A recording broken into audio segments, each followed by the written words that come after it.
Assalamualaikum warahmatullahi wabarakatuh. Anak-anakku sekalian, kali ini kita akan belajar tema 6, cita-citaku, subtema 2, mata pelajaran IPA kelas 4. Dengan materi 1. Membandingkan siklus hidup hewan. 2. Manfaat makhluk hidup bagi lingkungan sekitar. Anak-anak, apakah kalian ingin menjadi dokter hewan seperti pada gambar di samping? Untuk menjadi dokter hewan, tentu harus mengetahui segala sesuatu hal tentang hewan termasuk gaur hidupnya. 1. Membandingkan siklus hidup hewan. Dalam pelajaran sebelumnya, kita sudah mempelajari mengenai siklus hidup hewan. Ada hewan yang mengalami perubahan bentuk, ada juga yang tidak. Hewan yang mengalami perubahan bentuk tubuh dalam gaur hidupnya dikatakan mengalami proses metamorfosis. Metamorfosis dibagi menjadi dua, yaitu metamorfosis sempurna dan metamorfosis tidak sempurna. 1. Metamorfosis sempurna. Ciri-ciri metamorfosis sempurna yaitu 1.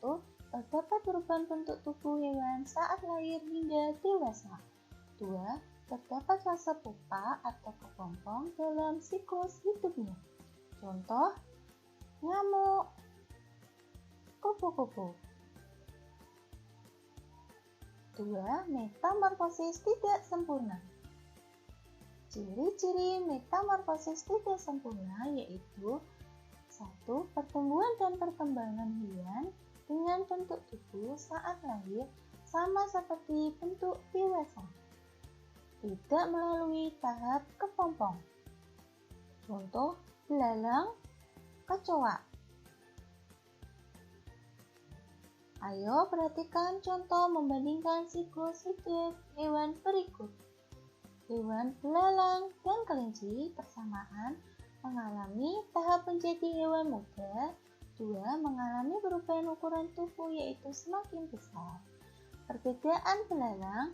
1. Belalang berkembang biak dengan bertelur. 2. Gaur hidup belalang mengalami metamorfosis tidak sempurna. 3. Belalang mengalami perubahan bentuk. Perbedaan kelinci. 1. Kelinci berkembang biak dengan beranak. 2. Gaur hidup kelinci tidak mengalami metamorfosis. 3. Kelinci tidak mengalami perubahan bentuk. 2. Manfaat makhluk hidup bagi lingkungan sekitar. Hewan dan tumbuhan merupakan sumber daya alam yang memiliki banyak manfaat bagi manusia. Misalnya, kerbau untuk membajak sawah, ulas sutra sebagai bahan pembuatan kain sutra. Perhatikan tabel manfaat tumbuhan dan hewan berikut. Jenis sumber daya alam tumbuhan, contoh padi, kayu jati, jahe. Manfaat padi sebagai bahan makanan pokok. Kayu jati manfaat sebagai bahan bangunan dan perabotan. Jahe bermanfaat sebagai bahan obat-obatan atau kesehatan.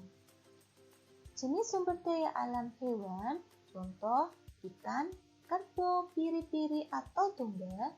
Ikan bermanfaat sebagai bahan makanan, kerbau bermanfaat sebagai bahan makanan dan tenaganya untuk membajak sawah, biri-biri sebagai bahan makanan, dan bulunya sebagai bahan pakaian.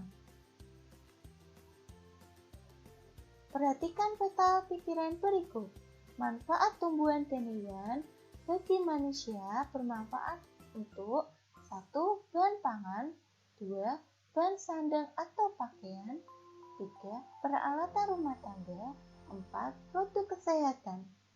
Manfaat tumbuhan dan hewan bagi lingkungan. 1. Pencegah terjadinya banjir. 2. Penyeimbang lingkungan. 3. Penyejuk udara. 4. Penyubur tanah. Ketika memanfaatkan hewan dan tumbuhan, terkadang manusia memanfaatkannya secara berlebihan. Hal ini tentu saja mengakibatkan terganggunya kelestarian hewan tumbuhan. Berikut ini upaya pelestarian hewan dan tumbuhan.